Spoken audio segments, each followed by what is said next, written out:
The Steam Deck has been out for over a year now, and I have to say that it has aged incredibly well. Then again, it has only been 1 year, but I wanted to talk about the great things that have come to the Steam Deck ever since and how it performs today. So there have been optimizations made, and I'm here for it all. Introducing the Steam Deck over 1 year later. Let's dive right in.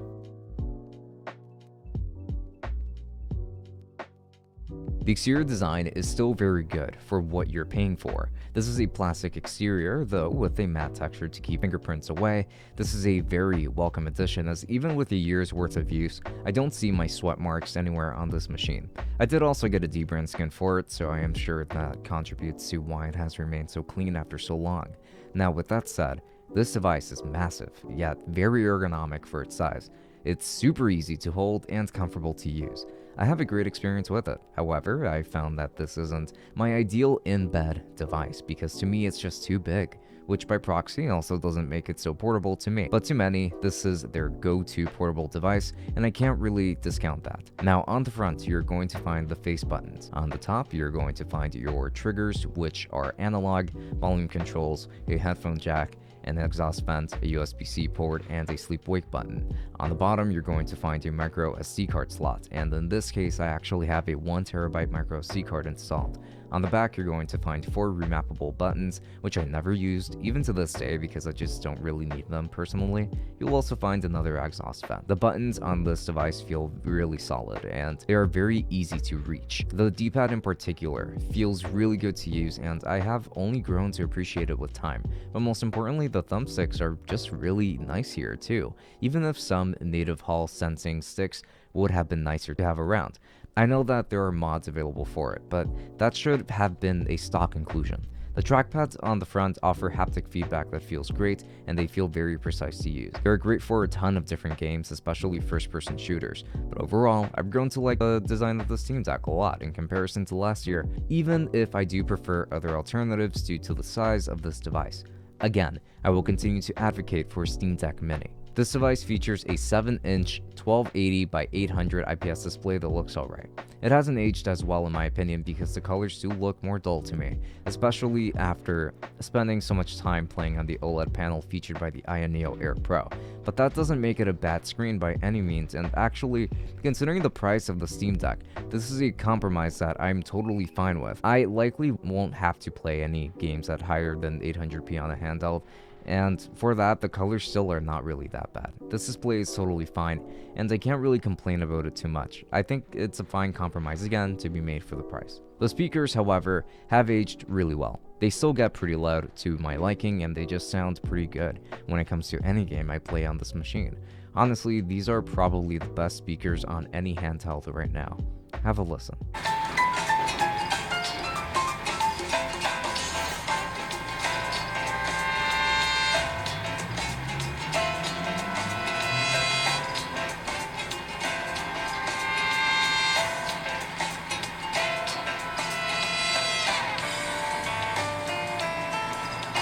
This device features a Zen 2 4-core and 8-thread CPU, 16GB of RAM, up to 512GB of SSD storage. Mine has 256, so it does depend on which model you get, and you also get a huge 40Wh battery.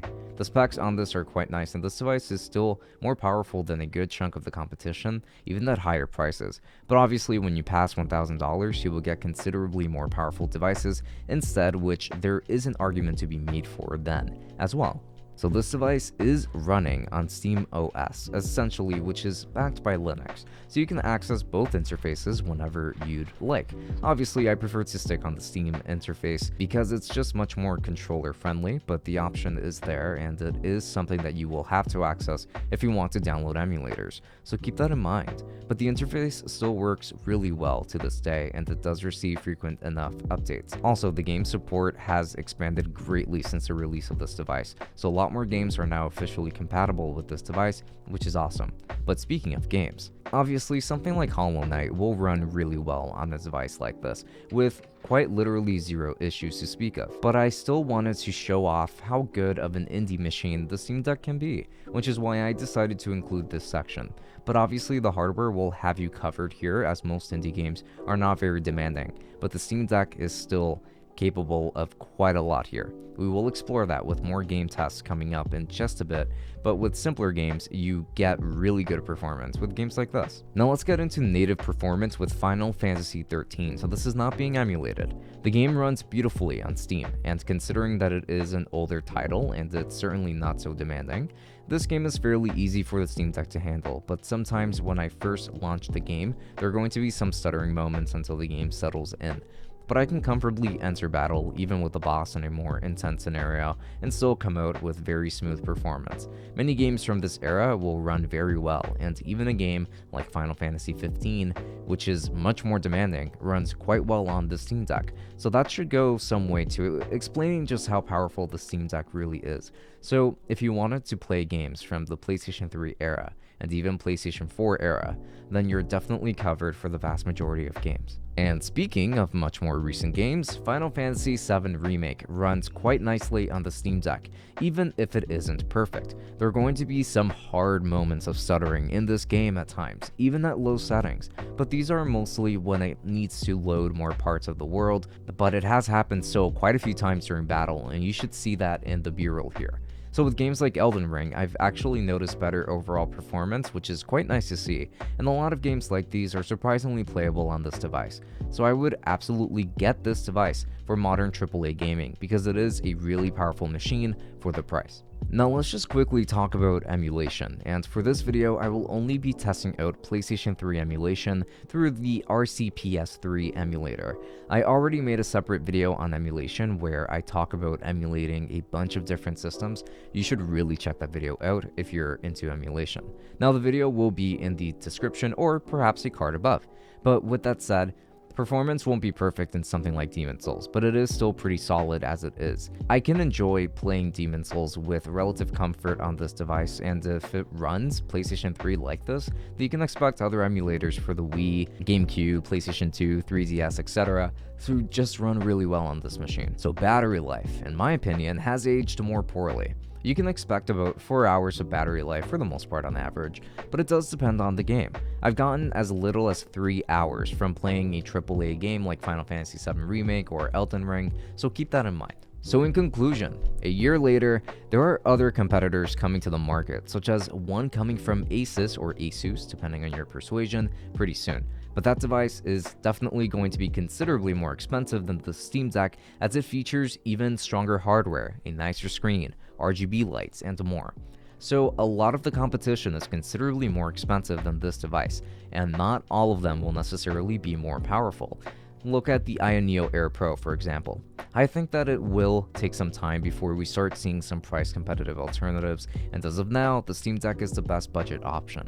It's powerful, has great controls, and other great features that just make it a great option. So with that said, still strongly recommended even 1 year later. This is still top dog when it comes to this price range. So thank you so much for watching this video all the way up until the very end. I do really appreciate it, and I hope that you've gotten something out of this video, of course. Now, if you are interested in purchasing the Steam Deck, there aren't going to be any affiliate links that I can leave below because unfortunately the prices on Amazon are just higher than what you're going to get from the Valve store. So I'm just going to leave a link to Valve so that you could go and buy yourself one. But I am going to leave affiliate links to some accessories that I think would be really useful to the Steam Deck. If you want me to make an accessories video for the Steam Deck, I can do that too. Just make sure to let me know. So things like a Steam Deck dock, for example, maybe a different case if that's something that you're looking for, even some skins for it, just everything down below, affiliate links. If you were to use those affiliate links, you'd be helping out the channel quite a bit. So I would appreciate that a lot. And also, please make sure to follow me on Instagram where I do post every now and then. And you can find me on Twitch where I will go back to streaming too once this semester of grad school is taken care of. But with that said, this has been Francisco from Tech Summit. Thank you for watching, and until next time, enjoy.